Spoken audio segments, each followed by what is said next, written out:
Jangan lupa, ada anak PKI namanya Ripka Ciptaning, pernah dengar gak? Yang menulis buku Bangga Jadi Anak PKI. Dan dia itu adalah pengurus PDIP.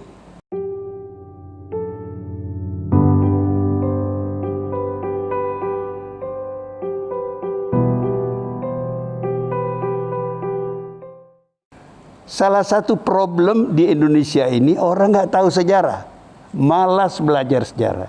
Saya beri beberapa contoh. Kesalahan pemerintah karena tidak mengerti sejarah. Dan juga mungkin ini pemimpin Islam juga banyak yang melakukan kesalahan karena tidak begitu mempelajari sejarah, tidak mengerti.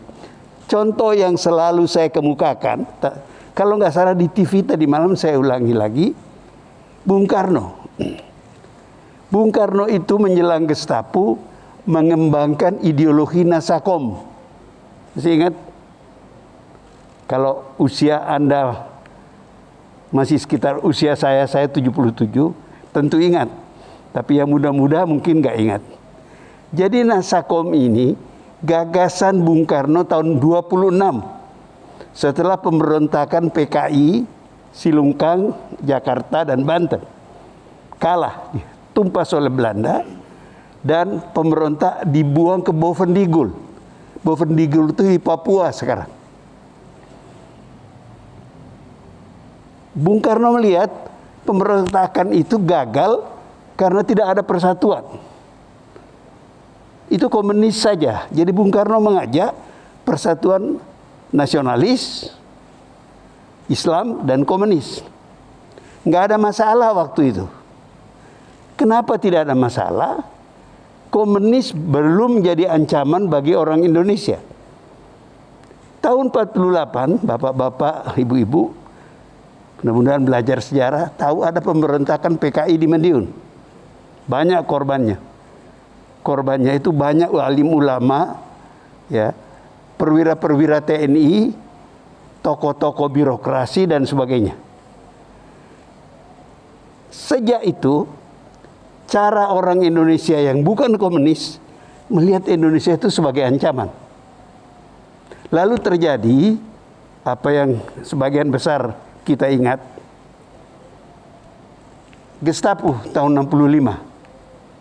Sejumlah jenderal itu dibunuh oleh PKI. Keadaan itu memperburuk kemungkinan mengembangkan persatuan berdasarkan Nasakom. Akhirnya akan Bung Karno tersingkir dan Nasakom itu tidak dibicarakan lagi, habis sudah sejarahnya. Nah, ini adalah pengalaman yang terekam dengan baik di kalangan orang-orang yang pernah menjadi korban PKI. Siapa itu? Orang-orang Islam yang banyak disembelih oleh PKI dan tentara.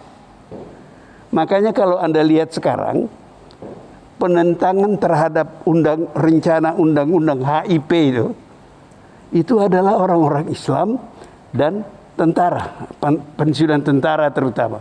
Karena yang tentara nggak boleh berpolitik lagi, gitu.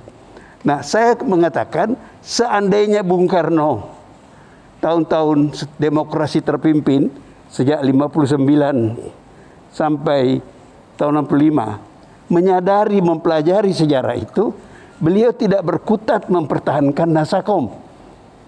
Karena mempertahankan Nasakom itulah, maka dia akhirnya tersingkir. Nah, ketika undang-undang HIP itu mulai muncul, orang Islam teringat, ini kalau dibiarkan, ini akan kembali kepada Nasakom. Tentara juga, ini berbahaya. Kalau ini dibiarkan, itu bisa kejadian pembantaian seperti dulu. Nah, apakah ada kemungkinan ke sana? Apakah ada bahaya itu ada? Saya adalah orang sejak beberapa tahun terakhir berapi-api bicara, baik di kuliah-kuliah saya, ceramah-ceramah saya, dan di televisi. Apa yang saya katakan? Komunis itu sudah bangkrut. Uni Soviet bubar. Cina jadi kapitalis, Vietnam jadi kapitalis. Ada partai komunis di negeri itu, tapi ideologi komunis tidak lagi mereka jalankan. Tapi kalau Anda tanya, saya baca kemarin ada berita dari Beijing, Xi Jinping itu masih menyebut komunis, tapi nggak ada praktek komunis lagi. Saya berkali-kali ke Tiongkok, itu kapitalis betul. Sudah mati itu ideologi. Lah kok masih takut kita di Indonesia? Pengalaman kita menunjukkan di zaman Nasakom sebelum Gestapo, PKI itu berlindung di balik Soekarno untuk menindas orang Islam. Hamka di penjara, sejumlah tokoh-tokoh Masyumi di penjara, tokoh-tokoh Islam. Selain orang seperti Mokhtar Lubis, ya, orang seperti Syahrir, itu semua musuhnya PKI, penjara. Baru bebas setelah Gestapo. Dibebaskan oleh pemerintahan Orde Baru. Jadi orang ada ketakutan, jangan sampai PKI itu menyelusup ke dalam PDIP, ya, dan dari dalam menggunakan tangan pemerintah menindas orang Islam. Jangan lupa ada anak PKI namanya Ripka Ciptaning, pernah dengar gak? Yang menulis buku Bangga Jadi Anak PKI, oke? Dan dia itu adalah pengurus PDIP. Dan dia mengatakan di partai itu ada 2 anak PKI. Apakah dia mau mendirikan partai komunis? Tidak. Tapi dia bisa menggunakan kekuasaan itu meminjam tangan pemerintah, membalaskan dendamnya kepada orang-orang Islam. Ini yang ditakutkan oleh orang Islam. Bukan partai komunisnya. Partai itu sudah bangkrut. Habis sudah. Jadi kembali lagi, mengapa ini saya jadikan contoh? Karena Bung Karno tidak mempelajari sejarah dengan benar. Bahwa gagasan tahun 26 tidak bisa dipakai lagi di tahun 60-an. Tahun 26 tidak ada komunis internasional. Tidak ada perang dingin. Tidak ada pertentangan antara Amerika dengan Uni Soviet. Ketika Bung Karno berapi-api bicara persatuan berdasarkan Nasakom di zaman demokrasi terpimpin antara tahun 59 sampai Gestapo, keadaan dunia sudah berubah. Perang dingin luar biasa hebatnya.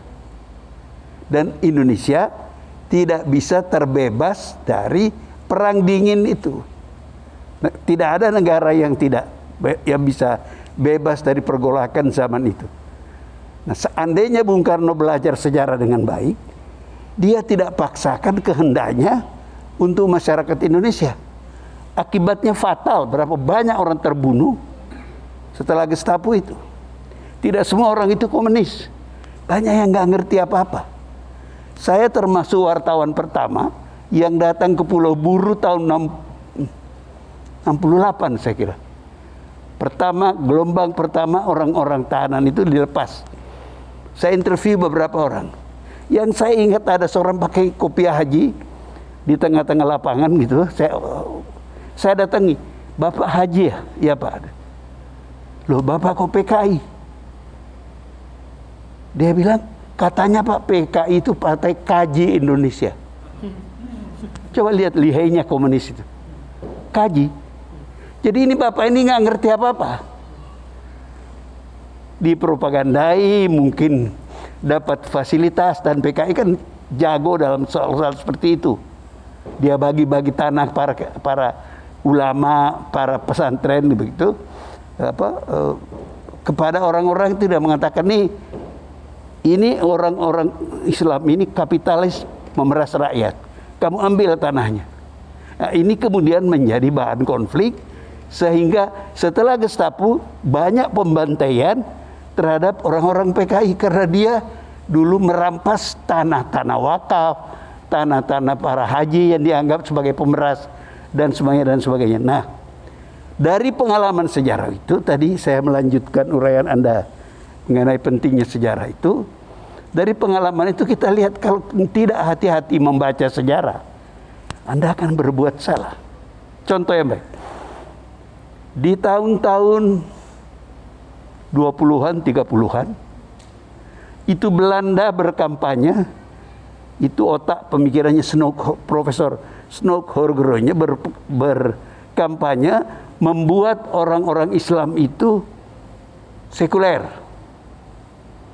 Mereka difasilitasi dan dikirim ke Belanda dan sebagainya. Orang Islam kan tidak punya apa-apa. Lalu berkembanglah gagasan uzlah. Uzlah itu artinya, bahasa Inggrisnya stay away from, jauhi sekolah-sekolah Belanda, sekolah-sekolah kafir, begitu ya. Nah, setelah kita merdeka, kesalahan itu dikoreksi karena disadari itu berbahaya bagi umat Islam.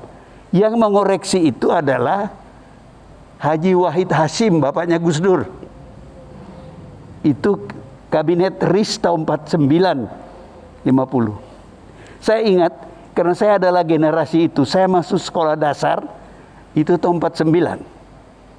Dan waktu itu dikampanyekan orang Islam nggak apa-apa masuk sekolah pemerintah. Ini pemerintah kita, Republik Indonesia. Nah itu menarik. Kalau Anda hitung-hitung anak-anak Islam mulai masuk sekolah umum, kalau Anda hitung 6 tahun sekolah dasar, 6 tahun sekolah menengah, SMP, SMA, ya, maka tahun berapa itu? 49, 12 tahun. Itu pada tahun-tahun itu untuk pertama kali Anda melihat orang sholat pakai dasi. Pertama kali Anda melihat musola-musola di kantor-kantor.